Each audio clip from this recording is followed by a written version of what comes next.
On March 12, 2026, Iran launched 3 consecutive waves of missile strikes against Israel and American military positions across the Middle East. The attacks happened within less than 24 hours and marked one of the most intense escalations since the war began. These strikes were officially labeled Waves 42, 43, and 44 of Iran's ongoing campaign known as Operation True Promise 4. Together, they demonstrated the scale of Iran's missile capabilities and the growing intensity of the conflict. During these attacks, the Islamic Revolutionary Guard Corps deployed multiple major missile systems from its arsenal. Heavy ballistic missiles, hypersonic systems, and precision-guided warheads were all launched in a coordinated operation. Air raid sirens sounded across Israeli cities as missiles approached. Explosions were reported in several areas and emergency services rushed to respond. At least 79 people were reported injured during the attacks. The strike sent a clear signal that the conflict was entering a more dangerous phase.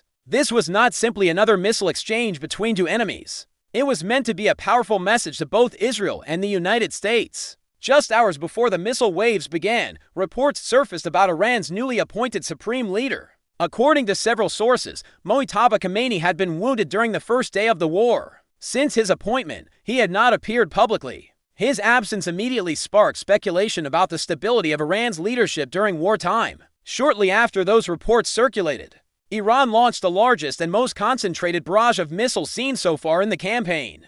The timing raised questions about whether the attacks were meant to demonstrate strength despite uncertainty around leadership. To understand the significance of these strikes, we need to examine each wave individually. Each phase of the attack had different targets, weapons, and strategic messages. Wave 40 began with precise timing and coordination. The missiles were launched just moments after Iranian state television aired a message attributed to Mojtaba Khamenei. The message was delivered by a state television presenter rather than by the leader himself. This detail only added to the mystery surrounding his condition and location. The operational slogan used for Wave 40 translated roughly to "at your service." It was a phrase intended to demonstrate loyalty to the new Supreme Leader. For the Revolutionary Guard, this was not just symbolic language. It was a public declaration of allegiance to the leadership during wartime. The missiles in this wave were aimed primarily at Tel Aviv and American military infrastructure. Some targets were reportedly connected to the U.S. Navy's 5th Fleet in Bahrain. Alongside the ballistic missiles, Iran launched explosive drones as part of the same coordinated strike package. The combination was designed to complicate air defense responses. Then came the second phase of the attack. Wave 43 introduced a different operational name and a much heavier class of weapons. The operation was called Severe Punishment. The name honored Iranian military commanders killed earlier in the conflict. Among those honored was Revolutionary Guard Commander Hossein Salami. His death had already become a rallying point for Iranian forces. The weapon systems used in Wave 43 were significantly heavier than those in earlier waves. Iran deployed the Khorramshahr medium-range ballistic missile. This missile is capable of carrying an enormous warhead weighing nearly 2 tons. That level of explosive power dramatically increases the damage from a single strike. The missile travels at extremely high speed during its final descent. Some estimates place its terminal velocity at around Mach 16. The Khorramshahr missile has a long development history. Its design traces back to North Korean missile technology adapted by Iranian engineers. Over the past decade, Iran has expanded its range and payload capabilities. The missile can reportedly travel between 2,000 and 3,000 kilometers. Alongside these heavy missiles, Iran launched additional systems carrying multiple warheads. Precision-guided variants were also deployed. These weapons included Imad and Kheibar Shekan missiles. Each carried extremely heavy payloads designed to maximize impact. Targets during Wave 43 included American military facilities. Some were linked to the U.S. 5th Fleet headquarters in Bahrain. Additional targets were reported around Tel Aviv. Several military installations were believed to have been struck. Then the third wave began. Wave 44 expanded the geographic reach of the attacks. According to Iranian officials, these missiles penetrated deeper into Israeli territory than previous strikes. The attacks targeted locations across the country. Confirmed targets included cities in northern Israel near the Lebanese border. The port city of Haifa was also among the reported strike zones. Air raid sirens were triggered across large parts of the country. Israeli media reported explosions in multiple regions. Within a single day, missiles had struck across nearly the entire length of Israel. The attacks stretched from southern regions all the way to the north. Many observers initially believed Iran was simply launching as many missiles as possible. However, analysts later noticed a major shift in strategy. Around Wave 30, Iran changed the way it conducted missile attacks. The focus shifted from quantity to destructive power. Iranian officials confirmed that missiles carrying smaller warheads were largely phased out. Instead, heavier warheads became the primary focus. This meant fewer missiles were launched in each wave, but each missile carried significantly greater explosive force. The change created new challenges for missile defense systems. Intercepting extremely heavy warheads is far more difficult. Systems like Iron Dome and David's Sling were originally designed to stop large numbers of smaller rockets. The new strategy forces them to face heavier impacts instead. Iran also introduced newer missile technologies into the battlefield. One of the most discussed systems is the Fattah hypersonic missile. The missile was first revealed publicly in 2023. Iranian officials claim it can travel at speeds exceeding Mach 13.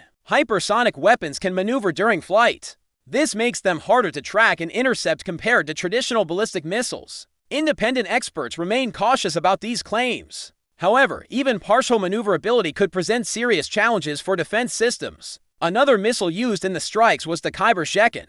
This missile includes advanced guidance technology. It can adjust its trajectory in the final seconds before impact. That ability significantly improves targeting accuracy. While Iran was launching missiles, the United States and Israel were also conducting major military operations. Their response was extensive. U.S. Central Command reported thousands of strikes against Iranian targets. These operations began shortly after the war started. According to military officials, roughly 6,000 targets had been hit inside Iran by mid-March. The scale of the campaign was unprecedented. Many Iranian naval vessels were destroyed during these strikes. American forces targeted ships believed to support missile launches. Stealth bombers were also used during the operation. These aircraft carried massive bunker-busting bombs. The bombs targeted underground facilities connected to Iran's nuclear program. Some of these locations were heavily fortified. Israel launched its own large-scale air campaign. The operation was given the name Roaring Lion. More than 200 Israeli fighter jets participated in the strikes. It became the largest air operation in the country's history. In the first day alone, around 1,200 bombs were dropped. Hundreds of military targets were destroyed. Israeli officials stated the campaign would continue indefinitely. They said the operation would not stop until objectives were achieved. Despite the intensity of the conflict, something unusual began to appear in the data. Iran's missile launch rate started to decline. According to American military estimates, launches dropped by roughly 90% compared with the first day of the war. Drone attacks also declined sharply. Some analysts suggested Iran might be running low on weapons. However, the heavy warheads used in the recent waves suggested something different. Iran appeared to be conserving missiles for a long conflict. Instead of firing hundreds of missiles each day, it was launching fewer but more powerful strikes. This approach could extend the war significantly. But the most dramatic development of the conflict did not involve missiles at all. It involved global energy markets. Iran effectively shut down the Strait of Hormuz. This narrow waterway is one of the most important shipping routes in the world. Around 20% of global oil supply passes through this strait. Any disruption immediately affects energy markets. Ship tracking data showed tanker traffic collapsing rapidly. Many vessels stopped entering the region. More than 200 ships were reported waiting outside the strait. Some remained anchored while companies assessed the risk. Major shipping companies suspended transit through the area. Insurance costs for vessels surged dramatically. Oil markets reacted immediately. Prices jumped sharply within days. Brent crude rose above $100 per barrel. Earlier in the week, it briefly approached $119. Some analysts warned prices could climb even higher. A prolonged closure could push oil towards $100 per barrel. Governments around the world responded by releasing emergency oil reserves. Hundreds of millions of barrels were made available. Countries heavily dependent on the route began emergency planning. Japan was among the most affected nations. According to reports, the order to keep the strait closed came directly from Iran's new Supreme Leader.